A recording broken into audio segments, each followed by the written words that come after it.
Bismillahirrahmanirrahim. Assalamualaikum warahmatullahi wabarakatuh. Selamat datang sabkan kepada bapak-bapak, ibu-ibu peserta Klub Nasional membuat aplikasi Android mudah dan cepat tanpa coding. Nah, hari ini kita akan melanjutkan di materi kita. Jadi di materi keempat ini kita akan membahas terkait bagaimana caranya agar kita bisa untuk membuat toko online kita sendiri. Jadi kalau kemarin kita telah berhasil untuk membuat fitur-fitur yang kemudian akan ada di dalam aplikasi toko online kita, maka hari ini kita akan membangun bagaimana caranya untuk bisa membuat website toko online kita. Jadi pertama-tama, apa kira-kira yang menjadi alasan mengapa kita harus punya toko online sendiri? Nah, ini adalah sebuah pertanyaan yang kemudian harus kita jawab, ya, karena dengan alasan-alasan inilah yang kemudian akan menjelaskan mengapa kemudian kita harus punya toko online sendiri. Terlebih lagi bagi Bapak Ibu yang kemudian telah memiliki usaha, ya kan, yang telah bertahun-tahun, lalu kemudian kita berhadapan dengan sebuah situasi seperti era sekarang, di mana era globalisasi, ya, persaingan, kompetensi yang kemudian sangat ketat. Ditambah lagi ketika ada wabah yang bernama dengan COVID, lalu seketika ada begitu banyak para pelaku usaha di negeri ini mematikan mesinnya, ya. Bahkan sebagian besar itu juga tidak mampu untuk melanjutkan usahanya. Nah, ini bisa menjadi sebuah alasan mengapa kita harus berusaha untuk bertransformasi, ya, dari yang sebelumnya kita menjajakan barang dagangan kita ataupun menginformasikan barang-barang yang kemudian kita jual, produk-produk yang kemudian kita jual dengan cara-cara konvensional ataupun konservatif dan tradisional menuju ke era digital, ya. Jadi dengan kita memiliki toko online sendiri, maka ini akan secara signifikan akan meningkatkan kredibilitas di mata konsumen, ya. Jadi kredibilitas ini termasuk juga masalah trust dan juga masalah kepercayaan. Karena kalau kita mengacu kepada beberapa data, kurang lebih di atas 80% konsumen, ya, itu cenderung lebih percaya kepada penjual ataupun store, ya, yang memiliki website resmi, ya, dibandingkan hanya kita menjajakannya melalui sosial media. Jadi ketika seorang penjual ataupun organisasi yang kemudian yang bertujuan profit, ya, bisnis, ya, itu akan jauh lebih meningkat kredibilitasnya ketika dia memiliki website sendiri, ya. Terlebih lagi ketika kita sudah mampu untuk mengelolanya secara mandiri. Nah, yang kedua, kelebihannya adalah kita juga nggak harus memiliki sebuah aset yang bersifat fisik, ya. Jadi bisa kita lakukan kapanpun dan dimanapun, ya. Jadi selama 24 jam kita tetap bisa membuka toko kita, ya. Jadi tidak perlu kita tunggu, ya kan, ada atau tidak pelanggan, kita tetap menunggu di toko kita. Tetapi dengan kita menggunakan memiliki toko online sendiri, maka kita bisa sambil rebahan sekalipun bisa, ya, sambil melayani customer.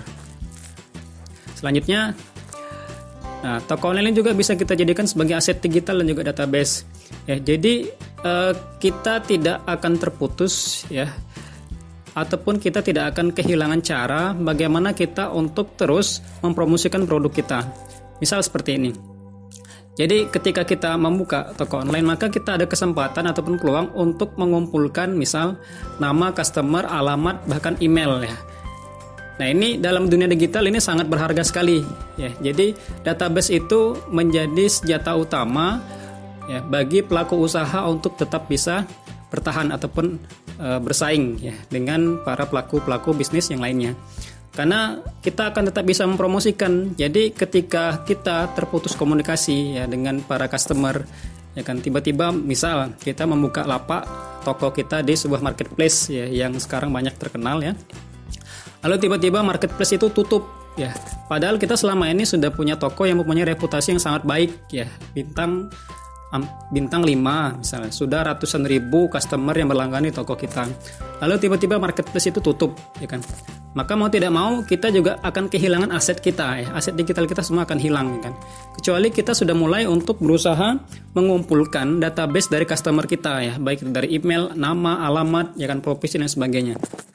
Nah, ke depan itu akan bisa kita follow up ya, dengan kita mengirimkan email ya kan ke seluruh yang customer yang pernah berlangganan toko kita, maka ini akan tetap terjalin ya kan informasi antara kita dengan pelanggan kita. Nah, yang ketiga, dengan kita punya toko online sendiri, maka mau tidak mau kita akan jauh lebih mudah untuk menjelaskan detail ataupun produk dan jasa kita. Nah, jadi kita nggak akan kesulitan ya berulang-ulang melakukan jawaban ya kan yang repetitif ya.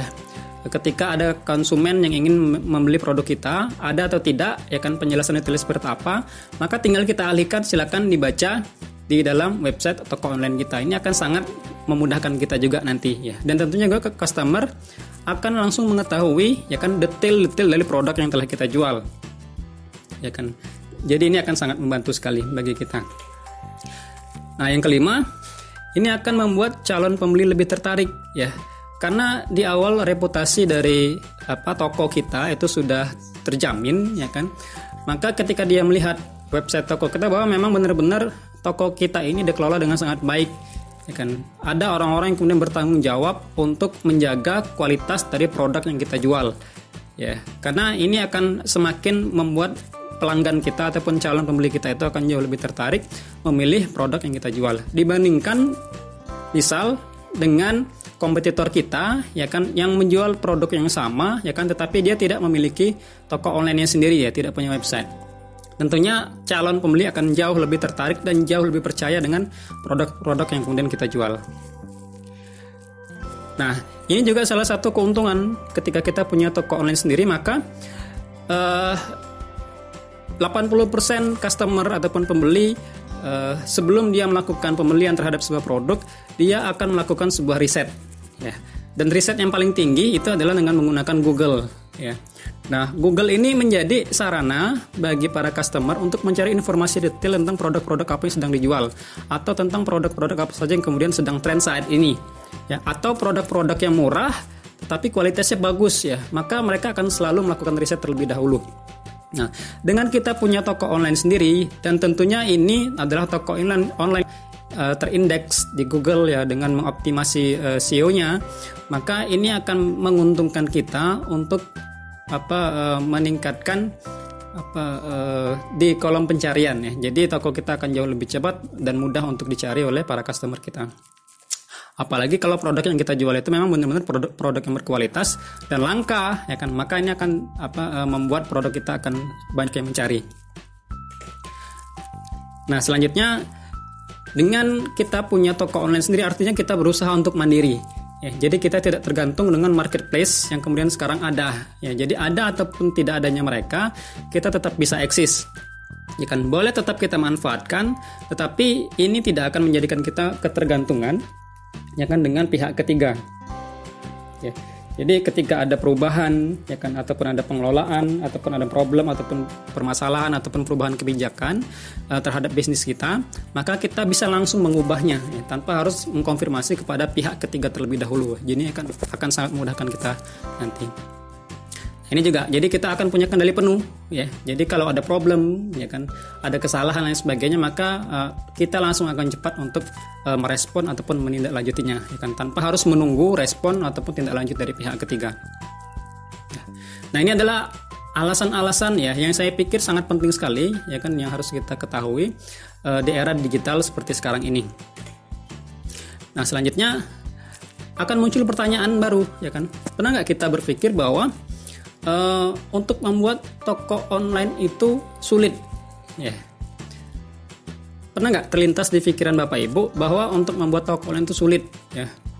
Yang kedua, harus tahu ilmu pemrograman ya, harus bisa menggunakan bahasa pemrograman untuk bisa membuat sebuah toko online. Ataupun kita berpikir bahwa untuk membuat toko online itu mahal ya, membutuhkan biaya yang banyak, besar ya kan, kadang-kadang tidak terjangkau oleh kita yang terutama para pelaku bisnis baru ya, ataupun UMKM ya kan, yang menengah ke bawah ya kan, yang baru memulai ya kan. Terus ini juga menjadi sebuah pertanyaan, ketika kita ingin membuat website ataupun toko online, maka kita harus membayar biaya hosting dan domain ya. Jadi kalau domain itu adalah seperti alamat ya, alamat unik ya kan, yang menjelaskan tentang toko kita. Hosting itu adalah seperti luas tempat kita menyimpan file ataupun dokumen ya di dalam toko online kita. Jadi semuanya di situ ya. Dan ini semua kecenderungan kebanyakan orang berpikir ini harus membayar dengan harga yang tidak murah. Ya, dan ini juga menjadi hitung-hitungan ya. Karena kalau kita hitung-hitungan untuk menyewa hosting dan domain itu kan biasanya hitungan tahun ya. Hosting itu biasanya paling harganya sekitar 600-700 ribuan lah, kita cari yang paling murah ya. Dan domain itu kita lihat per tahunnya itu ada yang 100 ribuan ya, 100 ribuan ya. Bahkan bahkan yang mahal yang 300 ribu pun ada. Dan itu harus terus kita rutin bayarkan ya. Jadi kalau kita tidak membayarnya, maka otomatis website kita itu akan terhenti ya, tidak akan bisa beroperasi lagi dan kemudian tidak akan bisa diakses. Ya. Nah, kemudian kita berpikir juga bahwa ketika kita ingin menyewa seseorang ya kan untuk membuatnya, maka itu pasti akan membutuhkan biaya yang tidak murah ya kan. Asumsikanlah ya kan, kalau kita pengen yang paling murah lah kita membayar orang. Sudah termasuk hosting dan domain kira-kira 1 juta setengah itu kurang lebih dana yang harus dikeluarkan kan. Bahkan kalau memang sudah begitu detail dari toko yang kemudian akan kita buat, itu bisa 2,5 juta, 5 juta, bahkan sampai dengan 10 juta ke atas itu pun ada ya kan. Itu sesuai dengan tingkat kompleksitas dari website yang kemudian akan kita buat. Nah, yang terakhir, kita sering merasa gaptek. Nah, ini perasaan yang sering dialami oleh kita semua, terutama Bapak Ibu sekalian, yang memang belum pernah terbiasa ya kan dalam dunia website ya, ataupun dalam dunia digital. Nah, tentunya untuk membuat website ini ada begitu banyak pilihan ya. Saya contohkan dua saja yang kemudian banyak digunakan oleh masyarakat di Indonesia. Yang pertama itu adalah WordPress ya. WordPress ini banyak digunakan di kalangan programmer ya kan, terlebih memang fiturnya sangat lengkap ya kan. Tapi dalam pengoperasiannya dia membutuhkan keahlian khusus ya. Jadi bagi pemula, bagi kita yang belum bersentuhan sama sekali dengan pembuatan website, maka ini dibutuhkan waktu yang cukup lama ya untuk bisa memahaminya. Dan terlebih lagi memang dia membutuhkan sebuah hosting ataupun domain untuk kemudian websitenya bisa online. Nah, sebaliknya kalau blogger ya, yang kedua adalah blogger ya. Blogger ini banyak menjadi pilihan ya bagi pemula ya kan, karena memang dia sangat user friendly ya, mudah dipahami, mudah dimengerti, dan terlebih dia gratis ya, mudah untuk diakses. Nah, makanya kali ini saya akan menjelaskan untuk membuat website ini dengan cara mudah dengan memanfaatkan platform Blogger ya. Jadi cukup kita memanfaatkan ataupun menggunakan akun Gmail yang kita miliki, maka itu akan bisa langsung kita buat untuk website dengan menggunakan platform Blogger ya. Apa keunggulannya? Nah, mengapa harus Blogger? Jadi Blogger ini adalah platform website building yang memang disediakan langsung oleh Google. Jadi secara tidak langsung akan sangat mudah sekali terindeks oleh Google ya. Dan tentunya untuk optimasi SEO-nya ya, search engine optimization-nya tidak akan terlalu sulit ya, seperti kita menggunakan platform yang lain ya selain dari Blogger ya. Dan tentunya kita tidak memerlukan plugin ya, plugin ya kan, tambahan, ekstensi tambahan. Semuanya sudah tersedia di Blogger ya. Jadi untuk masalah pengaturan dan lain sebagainya tentang SEO friendly, agar website kita mudah untuk diakses oleh Google, itu akan jauh lebih lengkap dan jauh lebih mudah pengaturannya. Nah, yang kedua, tema ataupun template yang kemudian digunakan oleh Blogger ini akan sangat responsif ya. Responsif itu maksudnya adalah dia akan mudah untuk menyesuaikan di semua perangkat ya, baik itu di desktop ataupun perangkat smartphone mobile ya kita. Ya, jadi tampilannya pun sangat menarik ya. Dan juga untuk semua perangkat tidak perlu khawatir akan ada pengaturan ya tampilan untuk setiap perangkat yang kita gunakan ya, apakah itu smartphone, ya kan, iPad, ya kan, PC, desktop dan lain sebagainya. Nah, yang ketiga, karena memang Blogger ini kepunyaannya Google, maka dia memiliki unlimited bandwidth ya. Dan juga storage-nya sudah tersedia, ya, disediakan langsung oleh Google ya. Selain itu juga Blogger memiliki enkripsi yang kuat ya. Jadi sangat sulit untuk dilakukan pembajakan ataupun dihack ya. Jadi dengan demikian ya, kecepatan akses ya kan ke toko online kita itu akan lebih cepat dibandingkan platform yang lain ya. Karena memang kita tidak memerlukan plugin tambahan ya ataupun ekstensi tambahan. Terlebih lagi jika gambar yang kita upload ya sudah dioptimalisasi terlebih dahulu ya kan, dan juga dari segi ukurannya, karena memang ada gambar-gambar tertentu yang kemudian itu jauh lebih cepat untuk diakses di website. Nah, sedangkan yang keempat ini yang paling banyak dipertanyakan oleh kita ya kan. Jadi kalau kita menggunakan Blogger, maka kita akan mendapatkan domain dan hosting gratis selama-lamanya ya. Jadi saya ulangi, gratis domain dan hosting selama-lamanya ya. Maksudnya adalah untuk kita yang baru memulai bisnis ya, terutama bisnis online ya. Jadi menggunakan Blogger ataupun Blogspot ya kan adalah solusi terbaik ya. Karena kita tidak memerlukan biaya sewa hosting ataupun domain sama sekali ya. Atau jika memang kita ingin mendapatkan domain premium, itu pun juga bisa kita dapatkan dengan harga yang lebih murah ya. Dan yang terakhir, karena memang Blogger ini memiliki enkripsi yang kuat ya, maka untuk keamanan toko online kita akan sangat sulit sekali untuk dihack ya, ataupun ditembus oleh malware kan. Jadi kita bisa tidur dengan nyenyak ya. Jadi kita nggak perlu khawatir ya kan, keamanan toko kita akan dibobol oleh orang lain ya, karena memang kita telah mempercayakan dengan produk yang diberikan oleh Google. Nah, ini kurang lebih ya alasan-alasan mengapa kemudian kita harus punya toko online dan platform apa yang harus kita pilih ya kan ketika kita baru memulai untuk mendigitalkan usaha ataupun bisnis kita ya. Dan saya pikir ini adalah pengantar ya. Sekian dari saya. Terima kasih. Assalamualaikum warahmatullahi wabarakatuh.